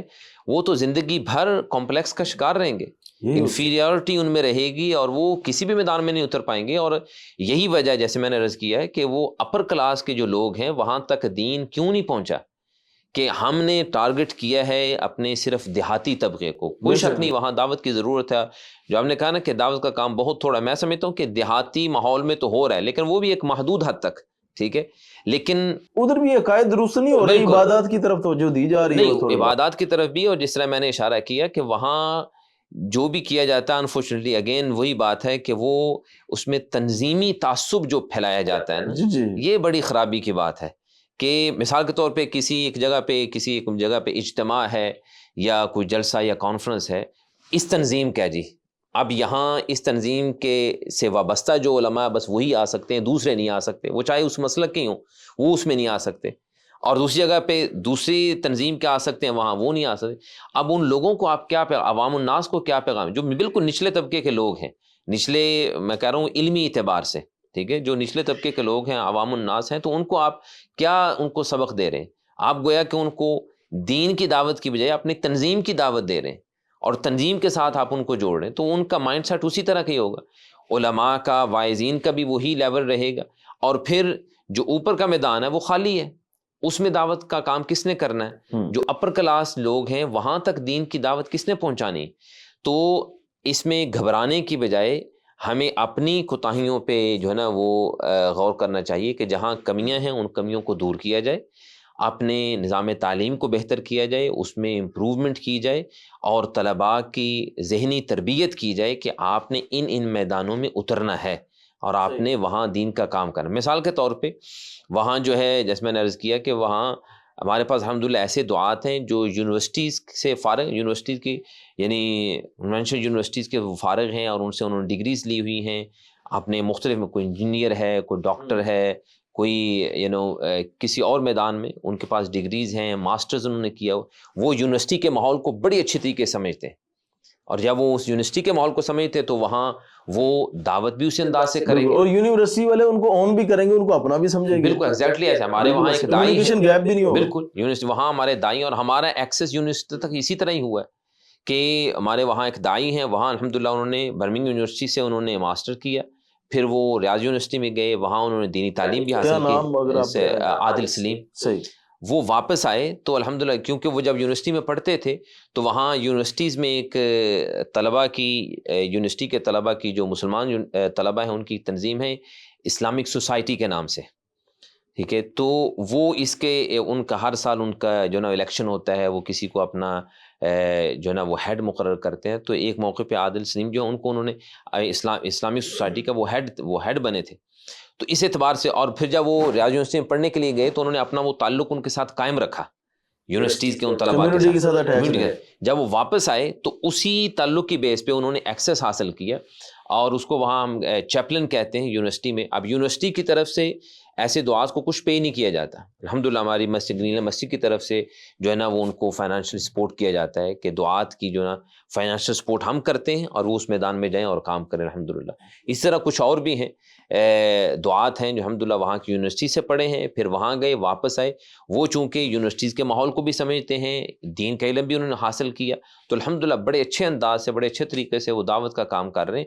اور اس کا ایک مثبت اس کا نتیجہ یا رزلٹ کہہ لیں یہ ہے کہ یونیورسٹیز کے اندر ہی طلباء ایسے تیار ہو جاتے ہیں جو غیر مسلم طلباء میں دعوت کا کام کرتے ہیں اور ان کو دین کی طرف لے کے آتے ہیں. ہمارے پاس بے شمار اس طرح کے کیسز آتے ہیں کہ جی کوئی نوجوان آیا ہے، وہ اسلام قبول کرنا چاہتا ہے، اس سے وجہ پوچھتے ہیں تو اس نے کہا جی میرے جو کلاس میٹس ہیں انہوں نے مجھے دین کی دعوت دی ہے. تو یہ اس انداز سے گویا کہ آپ دائی سے آگے دائی تیار کر رہے ہیں. اور دائی صرف مدارس میں تیار نہیں ہوتے، اسے ہمیں یہ اندازہ ہونا چاہیے، دائی کالجز اور یونیورسٹیز میں بھی تیار ہوتے ہیں.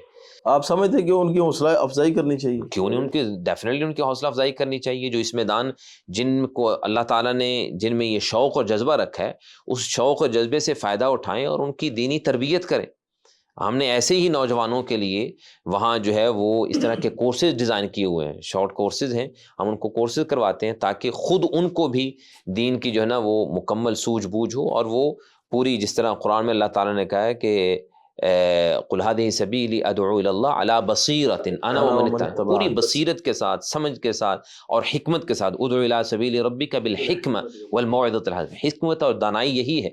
اور یہ میں سمجھتا ہوں کہ حکمت کے اندر یہ چیز شامل ہے کہ آپ ہر جگہ پہ ایک ہی انداز سے ایک ہی بات نہیں کر سکتے، مختلف موقعوں پہ ایک ہی بات مختلف انداز سے کرنی پڑتی. ایک مسئلہ آپ دیہات میں کسی کو بتائیں گے تو اور اعتبار سے اور انداز سے بتائیں گے، وہی مسئلہ آپ کسی اپر لیول کے کسی میٹنگ میں، کسی مجلس میں آپ کریں گے تو وہ اور انداز سے کریں گے. تو یہ اسلوب دعوت جو ہیں، یہ سمجھانا، یہ پڑھانا اپنے طلباء کو مدارس میں، کالجز میں، یہ بہت زیادہ ضروری ہے.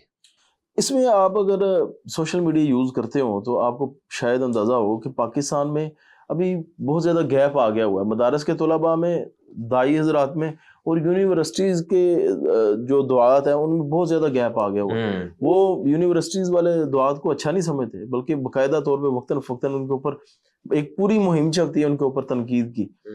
اچھا، اس میں کئی باتیں جائز بھی ہوتی ہیں، لیکن یہ جو اس طرح کردار کشی کی جاتی ہے تو اس کی وجہ سے پھر بڑے مسائل پیدا ہو رہے ہیں جی. وہ دعات جو ہیں وہ مزید مدارس سے دور ہوتے جا رہے ہیں. صحیح.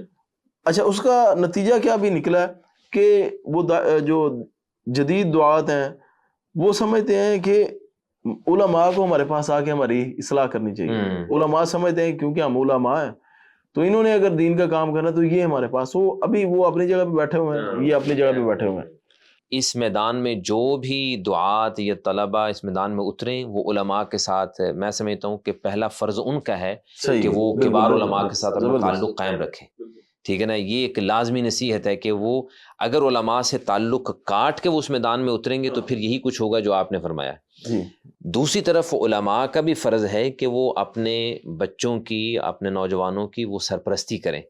کبھی ڈیفینیٹلی جو میدان میں شاسوار اترے گا وہ لڑکھڑائے گا بھی، وہ گرے گا بھی، اس سے غلطیاں بھی سرزد ہوں گی. اس کا مطلب قطعی طور پہ یہ نہیں ہے کہ آپ اس کی غلطی کو، اگر اس نے کسی ایک پلیٹ فارم کے پہ غلطی کر دی ہے تو آپ اس کو لیں اور اس سے بڑے پلیٹ فارم پہ جا کے اس کی تضحیق اور توہین کرنا شروع کر دیں اور اس کی جتنی خدمات ہیں اور اس کو محفوظ اپنے پاس رکھ لیں جی، اور جب بھی وقتاً فوقتاً کو مسئلہ ہو تو نکال کے لوگوں کو دکھائے جی فلاں وقت. ہاں بالکل، یہ طریقہ کار درست نہیں ہے. یہ اہل علم کے شان نہیں میں سمجھتا ہوں، اور دعات خاص طور پہ ان کے لیے یہ چیز بہت نقصان دہ ہے، اور اس کا نتیجہ یہ ہے کہ لوگ دین سے متنفر ہوتے ہیں. اور اس لیے ہمیں یہ بات سننے کو ملتی ہے کہ جو بے دین قسم کے لوگ ہیں وہ دین سے دور رہنے کے اپنے جو ایکسکیوزز بیان کرتے ہیں ان میں سے ایک یہ ہے کہ جی مولوی تو آپس میں لڑتے رہتے ہیں، ٹھیک ہے نا. مولوی ہر وقت، کہ ان کے نظر میں مدرسے میں پڑھانے والا، مسجد میں امامت کرنے والا، جمعہ کا خطبہ دینے والا، جلسے میں تقریر کرنے والا اور کالج میں پڑھانے، ان کے نزدیک سب کے سب مولوی ہیں. بالکل وہ جس لیول پہ بھی کام ہے، اور جب ان کا آپس میں اس طرح کلیش ہوتا ہے تو وہ لوگ اسی کو بہانہ بناتے ہیں اور ان کو موقع ہم دیتے ہیں کہ جی آپس میں ہم اس طرح لڑائی کر رہے ہیں. اور کہیں خاص کر اس دور میں کہ جب ہم خود اقلیت میں ہیں. بالکل. تو اس لیے اصلاح ذہن جو ہے نا وہ اصلاحی ذہن ہونا چاہیے، ایک دوسرے کی اصلاح کریں. کہ رسول اللہ صلی اللہ علیہ وسلم کی سیرت سے ہمیں کیا سبق ملتا ہے کہ ان کے پاس جائیں، آپ پاس نہیں جا سکتے، فون پہ آپ، وہ یہودی بچے والا واقعہ بس ہم نے سنانے کے لیے رکھا ہوا ہے. اس کو سمجھائیں، جا کے اس کی اصلاح کریں اور اچھے طریقے سے کہ بھائی جان آپ ہمارے، اس کی جو خدمات ہیں کم از کم اس کو اپریشیٹ تو کریں نا. کہ اس کو آپ یوں سمجھے کہ ایسے کہ ایک آدمی نے ساری زندگی ایسے شرک ہی پھیلایا ہے، اس نے کوئی توحید کی بات ہی نہیں کی. اس کی ساری جو اس نے محنت ہے اس پہ پانی پھیر دیں، اس کی ایک غلطی کو پکڑ کے اس کو اتنا اچھالیں اور یہ ثابت کرنے کی کوشش کریں کہ دین کا سب سے بڑا علمبردار میں ہی ہوں اور باقی سب جو نا وہ بھٹکے ہوئے ہیں. یہ بڑا غلط انداز ہے. تو یہ اس طرح کا دعات میں اور دین کا دعوت کا کام کرنے والے کسی بھی میدان میں ان کا آپس میں کلیش جو ہے نا یہ دین کو بہت زیادہ نقصان دینے والا ہے. اور اس سے خاص طور پہ نوجوان، جس طرح میں نے کہا کہ نوجوان اس دور کا وہ پہلے ہی شکار ہے بہت زیادہ شکوک و شبہات کا. مدارس کے بچے بھی اب تو تشکیک کا شکار ہیں. وہ ان پہ اٹیک ہے، ان پہ سوشل میڈیا، ہر کسی کے پاس سوشل میڈیا، ہر کسی کے ہاتھ میں گیجٹس ہیں اور وہ دن رات اس پہ پتہ نہیں کیا کچھ دیکھتے ہیں، ٹھیک ہے نا، اس میں غرق ہے. اور وہاں سے کوئی پازیٹیو چیز دین کے اعتبار سے اس کو ڈھونڈنا بھی چاہے تو اس کو بہت مشکل سے ملتی ہے. مثال کے طور پہ کسی نے اگر کرتے کرتے اگر کسی کا کلپ، کوئی دینی اعتبار سے کسی کا کلپ، کسی داعی کا، کسی عالم کا اگر اس کے سامنے آ گیا تو کل کو اسی عالم کے بارے میں اس کا دوسرا کلپ اس کے سامنے آ جائے گا کہ بھی فلاں تو وہ تو راستے سے بھٹکا ہوا ہے، وہ تو گمراہ ہے. اور جو اٹیک کرنے والے یا ریفیوٹ کرنے والے ہیں وہ اس نیت سے کر رہے ہیں یا ان کا بذام خود وہ کر رہے ہیں کہ جی جو ہے نا وہ گمراہی پھیلا رہا ہے، میں اس کی گمراہی کو دور کرتا ہوں.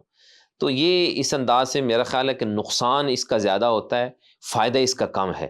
آپ نے اگر اصلاح کرنی میں، پبلک میں بھی اگر اصلاح کرنی ہے تو بہت اچھے انداز سے کریں. میں یہاں یہ ضرور ذکر کروں گا کہ جیسے آپ نے پہلے سوال کیا تھا کہ اساتذہ کون سے ہیں جن سے میں یعنی متاثر ہوا ہوں، تو ان میں ذکر کروں گا خاص طور پہ حافظ محمد شریف صاحب حافظہ اللہ کا، اللہ تعالیٰ ان کو صحت تندرستی لمبی زندگی عطا فرمائے. ان کا میں کئی مجلسوں میں اس کا ذکر کرتا ہوں کہ استاد جی کا ابھی بھی طریقہ کار یہ ہے کہ وہ پبلک میں اپنے طلباء کی بہت زیادہ حوصلہ افزائی کرتے ہیں، بہت زیادہ ادب احترام کے ساتھ ان کا نام لیں گے، ان کی عزت افزائی کریں گے. لیکن اس کا قطعی طور پہ مطلب نہیں ہے کہ ان کی غلطیوں سے وہ غلطیوں کو نظر انداز کریں. یعنی پرائیویٹلی نجی مجلس میں وہ ان کو ڈانٹتے بھی ہیں، اور میں نے دیکھا کھلے الفاظ میں ان کو ڈانٹتے بھی ہیں کہ تم نے یہ کیوں کیا. لیکن جب عوام میں لوگوں کے سامنے آئیں گے تو ان کی عزت افزائی کریں. یہ طریقہ ہے، یہ ایک مربی کا انداز یہ ہوتا ہے کہ آپ ان کی حوصلہ افزائی کریں پبلک میں، اور ان کی جو مثبت چیزیں ہیں ان کو اپریشیٹ کریں، اور جو ان کی کوتاہیاں ہیں آپ ان کو نوٹ کریں اور علیحدہ سے اپنے طلباء کے ساتھ مستقل اٹیچمنٹ بالکل رکھیں. یہ دونوں طرف سے یہ ضروری ہے. تو شیخ جزاک اللہ، بڑی اچھی گفتگو رہی، بڑی قیمتی، خصوصاً دعوت و تبلیغ کے حوالے سے میں سمجھتا ہوں کہ آپ ایک آئیڈیل لوکیشن پہ ہیں. میں سمجھتا ہوں کہ پاکستان اب آئیڈیل نہیں رہا دعوت و تبلیغ کے حوالے سے. تو اس حوالے سے دیکھیں میں اس میں جو نا وہ اختلاف کروں گا تھوڑا سا معذرت کے ساتھ کہ وہ آئیڈیل خود بنانا پڑتا ہے, ٹھیک ہے نا, اور جہاں چیلنجز زیادہ ہوں جی وہاں ریفائن چیز زیادہ ہو جاتی ہے. وہاں بالکل ریفائن ہوتی ہے اور وہاں ضرورت بھی زیادہ ہوتی ہے.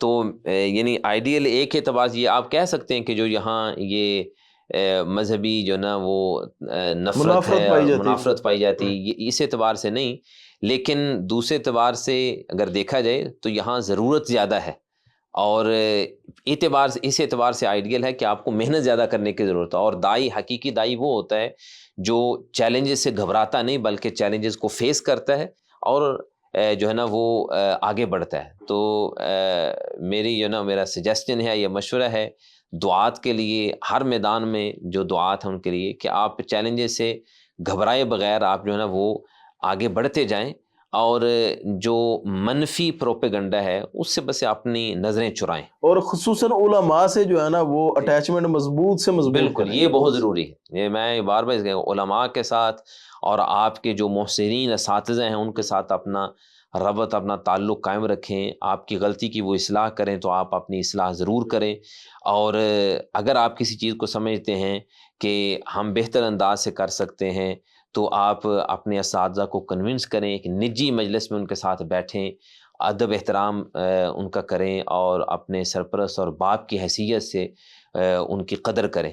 تو یہ بہت زیادہ ضروری ہے, اور علماء کو بھی چاہیے, ہمارے جو اکابر علماء ہیں, کہ وہ اپنے بچوں کی اور دعات کی جو نا وہ سرپرستی کریں. بے شک.